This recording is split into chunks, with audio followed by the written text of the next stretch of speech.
What's up, Leafs Nation? Welcome back to another game preview. I'm Zack Phillips, and today we're going to be taking a look at game number 37 of the Toronto Maple Leafs regular season as they take on Alex Ovechkin, who returns to the lineup, actually, and the Washington Capitals here tonight on the second night of a back-to-back. Today we'll break down the lines, what we saw last night, what we might see here tonight, some news out of morning skate here. We'll give out our best bet, and it's all a presentation of Bet365, proud partner of the Leafs Nation pregame and the Leafs Nation After Dark. Open an account Bet365 today and bet on a huge range of markets. Use code NATION, NATION, all caps, NATION, NATION. Whatever the moment, it's never ordinary at Bet365. All right, first and foremost, you guys know it. I am in a hotel in Ottawa here for the World Juniors right now, which means that I have a little bit of a limited setup, so we can't get some of the lineups and that stuff up on the screen for you to see in real time.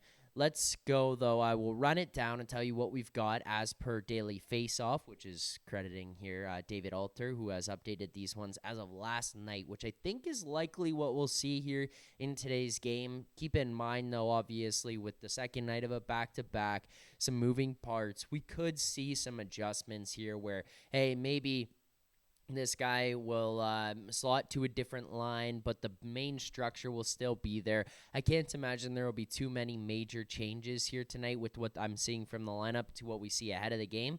That being said, we could see them, so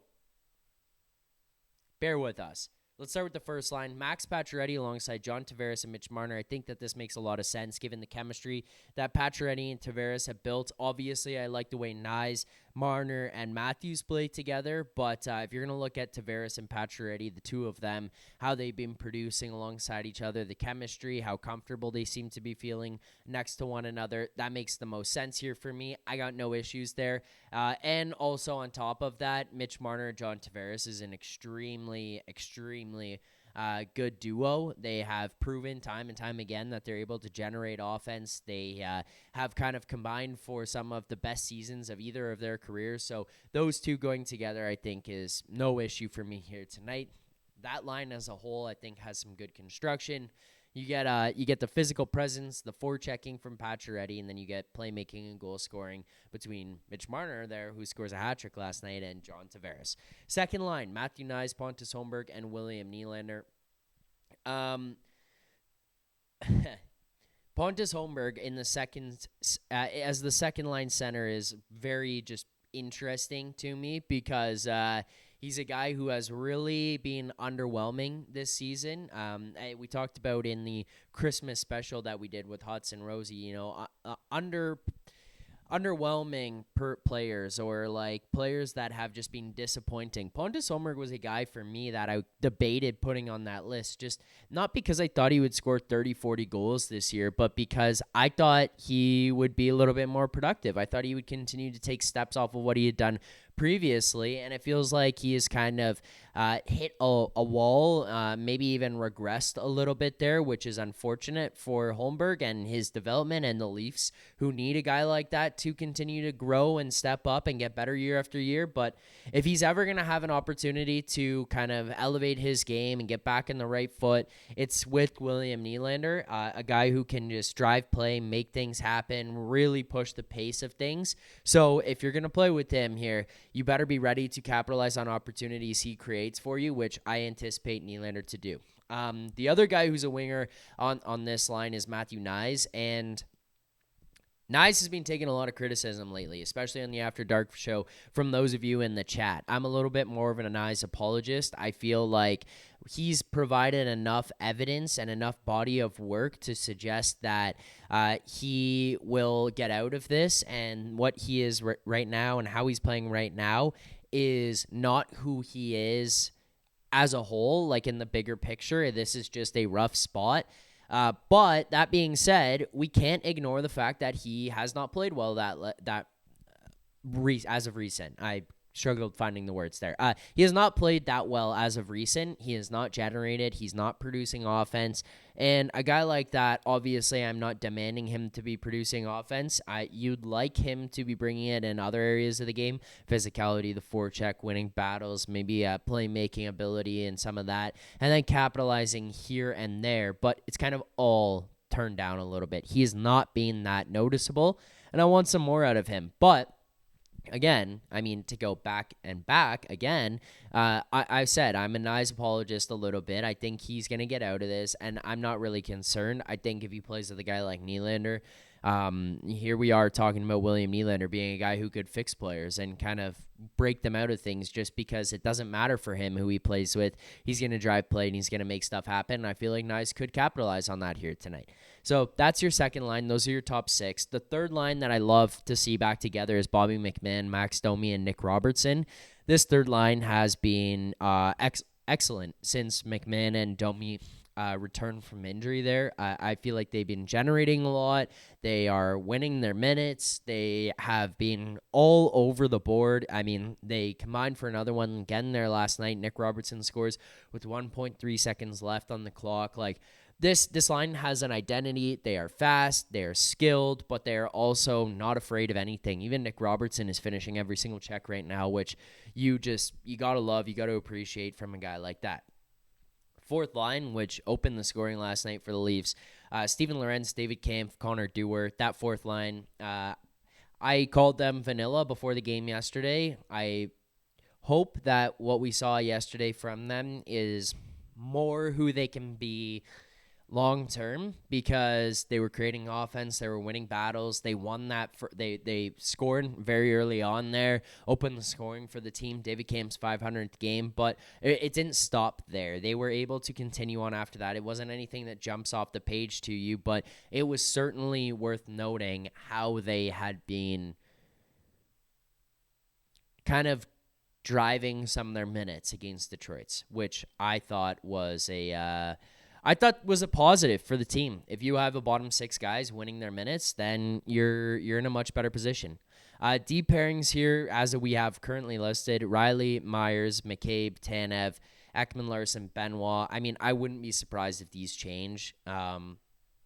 I think the biggest thing here is finding a way to get Morgan Riley going. He's not been playing that well. I know the team has some confidence in Fleet Myers and thinks he could be a full-time NHL guy here, maybe a guy who can continue to grow into this role with this Leafs team, but I personally just don't think it's with Morgan Riley. And now the tough part comes in that you're trying to find ways to insulate him. The more I thought about it, I had some frustrations, like, oh, he's supposed to be a top four guy, and Ekman Larson can play top four, McCabe, Tanev play top four. Why would we have to go and get Morgan Riley, a player like Shen or whatever, like that model of player to play alongside of him, saying, what the hell are we doing? Why does this make sense? Why do we need to get that guy a player? But the more I think about it, the more that this could actually be helpful, because if you could put a guy like Shen, for example, like it could be anyone, but just an example, Luke Shen alongside Morgan Riley, and he stabilizes. Now you get to play McCabe and Tanev together, and then you get to put OEL onto your third pairing, and you don't have to deploy him as a third pairing defenseman. Like, Oliver Ekman-Larsson can eat some minutes there. He can play big moments. He could swap up with other guys if need be. He can play with Tanev. He could play with Riley. He could play with Shen if you wanted him there instead of Riley. He can play with your lower pairing guys, and he can also play power play. He can play penalty kill. Like, you could use him whenever, wherever. So it probably isn't as drastic as it had originally been made out to be in my mind. But regardless, for the time being, and what you have here on this roster and who the guys are filling out around Morgan Riley and these other guys, it's frustrating to have to see Morgan Riley be insulated when he makes $7.5 million. I think that's fair to say. Those are your deep pairings for tonight, though. We do get confirmation here that Matt Murray will play. Obviously, we know Matt Murray, we tried to lay out the other day, will bounce around between the Marlies and the Maple Leafs. If he exceeds 10 games played, I believe it is, or 30 days with the team total, then he will be eligible for waivers. So the Leafs, to avoid this, will continue to call him up on the day that he is playing and send him down immediately after. That will effectively negate or delay, at least, the point that we have to get to where he could be waiver eligible and claimed by somebody else. So Matt Murray gets to start here tonight on the second night of a back-to-back as they take on the Washington Capitals. Let's get to our best bet here tonight. Our best bet segment is brought to you by Bet365, proud partner in the Leafs Nation pregame and Leafs Nation After Dark. Open an account with Bet365 today and bet on a huge range of markets. Use code NATION, NATION, all caps, NATION. Whatever the moment, it's never ordinary at Bet365. All right, best bet lost last night. That brings us to 13-28 on the season. 41 best bets that have been given out here over the course of 36 games.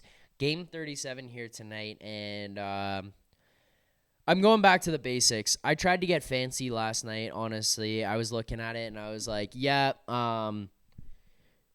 we'll go with shots on goal, Tavares. You know, there was a mathematical edge on it. Also, just thinking about it, you know, I was like, okay, we're going to have an opportunity here. He's going to be the focal point. He's the offensive guy. Marner's going to feed him all night, and they decided to switch rules. So we had over 3.5 shots on goal, Tavares plus 145. That one loses. I'm pretty sure JT finished with 0 shots on goal. He played unbelievable last night, was a massive part of the offense, but just not shots on goal. Dishing to everybody, getting open ice, winning battles. Like, he was phenomenal, but it didn't help us with our bet. So we lose the over 3.5 shots on goal tonight. We're going back to the basics. We're going back to old reliable, and if you guys have been following me for any period of time, it's one that I have gone to a lot. Obviously, Austin Matthews anytime goal, it's one of the favorites, but it's not what I'm going with here tonight. What I'm going with here tonight will be a William Nylander anytime goal. William Nylander anytime goal plus 150. We're going to go a full unit on this one. Whatever your units are, just you can base that, judge that accordingly. I'm going $100 on this one to profit $150. There's a slight mathematical edge on this one for Nylander anytime goal. But also on top of that, this is a guy who thrives in situations when he's playing with non-elite talent. And what I mean by elite would be Marner, Matthews, Tavares. I'm not saying anything to disrespect Pontus Holmberg or Matthew Nyes, but you throw Nylander onto lines with those guys, and he all of a sudden winds up and goes, yep, let's go. Give me the puck. Let's go. I'm going to get this thing done. At plus 150, this is a number we're seeing on Nylander in games like against the Sabres and against the Canadiens and teams that are like that. And you'd think, okay, Washington here, why would Zach go with this one at plus 150 if it's around those same numbers and stuff? Like, he's dipping down, it's tighter. The reason is because he's going to be in a really prominent role, and this is a guy who steps up without Matthews. Like, if Matthews is here, yeah, I probably am looking for a little bit juicier number for Nylander tonight against the Capitals. But reality is, he's on that power play. He's the best shooter of all the guys on there. So he's the one that would kind of get to capitalize the most offensively or scoring-wise with Matthews out. Marner's probably going to be looking to feed him here tonight in the inverse. He gets late-game minutes. If you're up and there's an empty net, you're going to get an opportunity at those. The other thing for Nylander here that I look at is he plays the full 2 minutes of the power play. So it's not just the minutes that he's getting with Matthews out on that first unit and like him being the focal point there, but it's just getting to go with the second unit there as well. So William Nylander, anytime goal plus 150. That's our best bet. If you did like the video, hit that like button, subscribe here to the channel. We appreciate you guys tuning in to all the content we're putting out here, whether it's Morning Take, the game previews like this one, or the Leafs Nation After Dark. Thank you all for all the support. Make sure to hit that like button. Subscribe here at the Leafs Nation 401.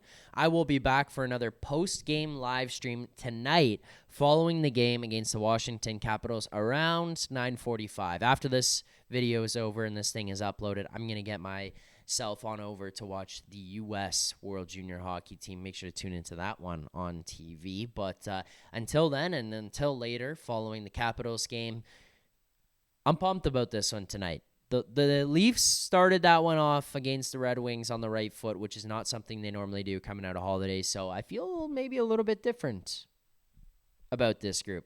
Thanks so much for watching. Drop your predictions below. Let me know if you like the best bet or not.